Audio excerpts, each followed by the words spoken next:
When we explore then the dynamics of the life of Joseph, I got 25 minutes.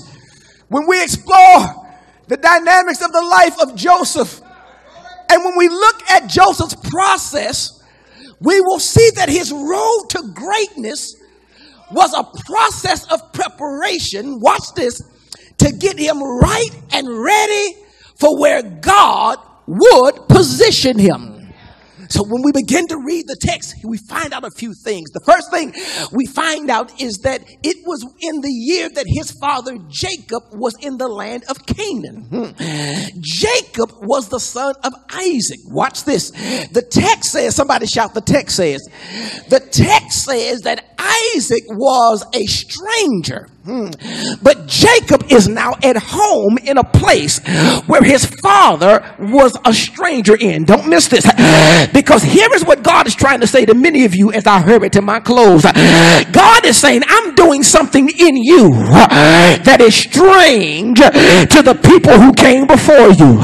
Y'all miss what I said. I'm doing something in your life. Watch this. That's going to make you comfortable where people before you were uncomfortable. And he said, watch this. I am going to put you in a place of comfort and disturb your comfort. Watch this. So that I can take you to the next place. In other words, I don't want you to get comfortable where you are. I'm getting ready to shake some things up in your life because where you are is not where I have purposed you to be. Somebody ought to touch your neighbor, say, neighbor, you won't be comfortable where you used to be. You won't be comfortable where the people in your family were. You won't be comfortable where your friends were. I'm getting ready to do something in you that's going to shake you up so much that it's going to move you to the next place. Somebody ought to shout, yes, Lord. That's what the text says. I'm almost finished. Tell your neighbor he's almost finished. That's what the text says. Text says that the history started when Joseph was 17 years old and he was feeding his daddy's flock with his brothers. And watch this. And he would bring back a bad report on his brothers. Here is point number one. Watch this. Whenever God gets ready to process you, he will always use your immaturity to get you to the place that he wants you to be. See, here is the problem in the text, and we don't look at this with Joseph. Joseph was a tattletale. Joseph would, I'm going to preach whether y'all want me to or not. Joseph would always report on his brothers doing bad. Watch this. And making his father angry with them. What does that have to do with your process? I need you to look back over your life and see what your immaturity has gotten you into. Don't look at me in that tone of voice. I'm going to preach whether you want me to or not. See, great leaders weren't born great leaders. And if you weren't born to be that, that means that you were immature and you needed to immature. Y'all won't tell the truth, but I'm going to.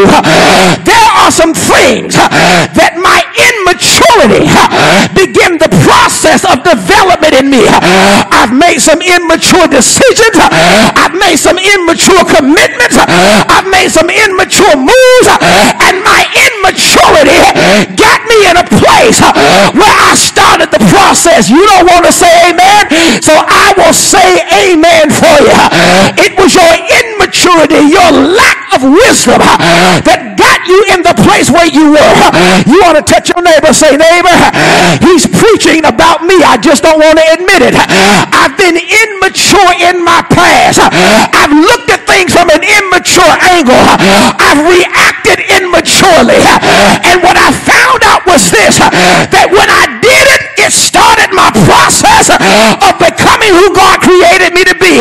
Is there anybody besides me who can look back at some immature moves that you made, some immature things that you did, and say, I would not be who I am today, would not know what I knew today, had I not had to pay for my immature decisions?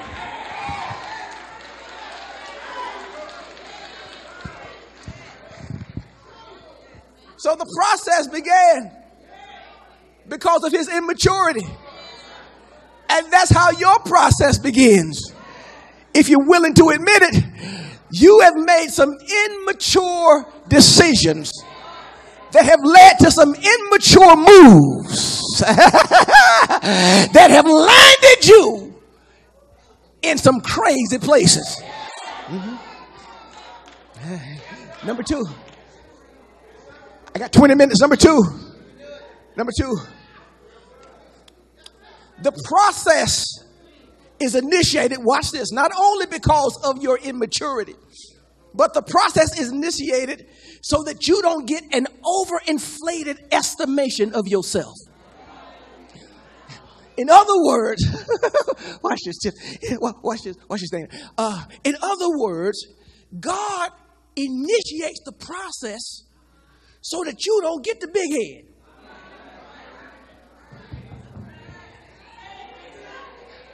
I'm not making it up. It's in verse 3 through 5. Verse 3 through 5. Look at what the text says, and I got to get out here.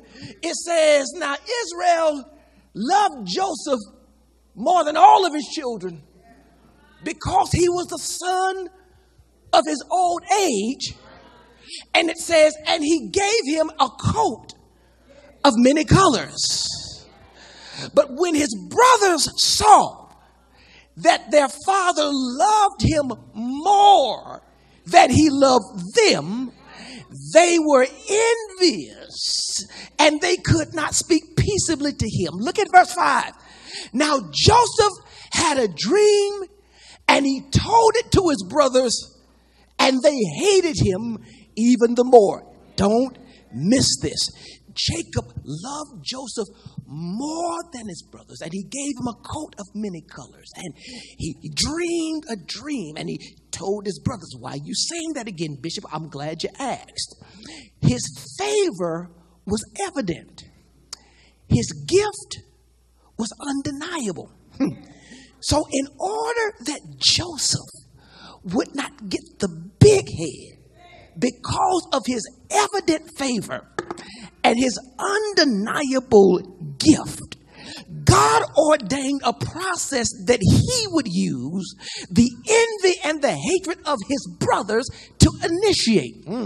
Oh God, I'm getting ready to get. I said God initiated the process. Remember, God has somewhere that he needs for Joseph to be. 14 years down the road, Joseph is to be in Egypt, to be the one who gives Pharaoh the plan to get the world out of their problem. Here is the dilemma.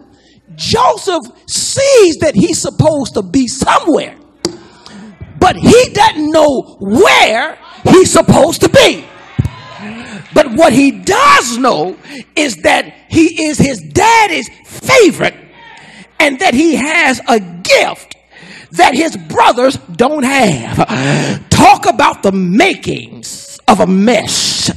Talk about the makings of an arrogant fool to have evident favor and to have an undeniable gift. Don't look at me in that tone of voice. I'm either talking about you or somebody that you know who is so gifted and has so much evident favor that you can't tell them nothing. Oh God, if I ain't talking about you, I'm talking about one of your friends who ought to be here, who got everything going on. They got the favor and they got the gift, and the mama been falling out over them all their life.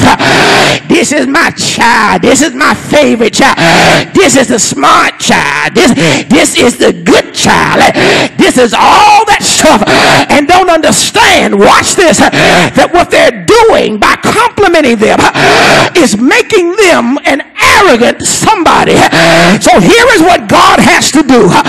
God has to say, yeah, you got favor. Yeah, you got a gift. But the favor and the gift that I've given you, if I don't teach you some lessons about humility, if I don't teach you some lessons about how to submit yourself, if I don't teach you that it ain't about you, but it's about what I created you to do, you gonna mess some stuff up. Am I talking in here who knows that you went through some stuff because somebody had convinced you that you were the cat's meow. Somebody had convinced you that you were all that in a bag of chips. Somebody told you were cute. Somebody told you were fine. Somebody told you that you ain't nobody ever been like you. Somebody told you that you're the best thing they ever seen. So what God had to do was take you through the process on the front end to prove to you that it ain't about you and you ain't all that. I didn't think I was going to get no amens now. But the truth of the matter is, more of y'all know what I'm talking about than telling me to go ahead and preach. Can I preach it here? I thank God for the time that he broke me down on the front end. I didn't understand it then, but I understand it now. I thank God for every struggle that I have, that if it had not been for the grace of God, it would have destroyed me. I thank God for the stuff that took me to the edge and I almost fell over. Shoot, I thank God for the stuff when I stepped over the edge, but he caught me. Somebody ought to shout yes. Come here, Paul, help me to preach it. In 2 Corinthians 12, 7 through 10, Paul says it is possible for you to be gifted, but to also have the potential to be arrogant. You remember what Paul said? Y'all sit down, please. Thank you. Thank you. Thank you. Please be seated. You're so kind. Remember what Paul says? Paul says, so that I might not be exalted by the abundance of revelation. The Lord, I was given a thorn in my flesh, a buffeting agent of Satan. Y'all miss what I said. He said, so that I would not get the big head. I got something that I need to deal with that keeps me grounded. Let me ask you a question. What is it that you got to deal with that keeps you grounded? You ain't got to answer me. Answer yourself. But what is it that you got to deal with that if the grace of God does not help you to keep it under control, you gonna make a mess of your life and everybody else is connected to you? Touch your neighbor, say, neighbor, I got a thorn. Ain't your business what it is, but I got one. There is something in my life that keeps me praying, and let me tell you why I'm praying, because that thing has made me be a fool in the past, and I don't ever want to go back to where I was before. So whatever it is that God is using to keep me grounded, thank you, Lord.